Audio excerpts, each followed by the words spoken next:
লোকসভা নির্বাচন এখনো ঘোষণাই হয়নি, কিন্তু তার আগে লোকসভা নির্বাচনের জন্য প্রার্থী ঘোষণা করে দিল আইপিএফটি তিপ্রাহা গোষ্ঠী। সোমবার আগরতলা প্রেস ক্লাবে এক সাংবাদিক সম্মেলনে তিপ্রাহা গোষ্ঠী তাদের প্রার্থীর নাম ঘোষণা করে। পশ্চিম ত্রিপুরা আসনে প্রার্থী হবেন বিনয় দেববর্মা এবং পূর্ব ত্রিপুরা আসনে প্রার্থী হচ্ছেন অঘুর দেববর্মা।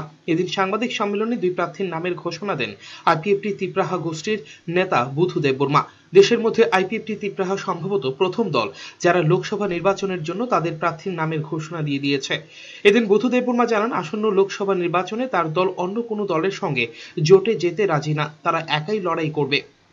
এদিন সাংবাদিক সম্মেলনে বুধু দেববর্মা আইপিএফটি সভাপতি নরেন্দ্র চন্দ্র দেববর্মাকে অবিলম্বে তার পদ থেকে পদত্যাগ করতে বলেছেন। বুধু দেববর্মা জানান, পৃথক রাজ্যের দাবি নিয়ে এখন আইপিএফটি নেতারা একদম চুপ, তাদের আর কোনো আন্দোলন নেই। যেহেতু পৃথক রাজ্য নিয়ে তাদের আর কোনো আন্দোলন নেই, তাই এনসি দেববর্মার উচিত পদত্যাগ করার।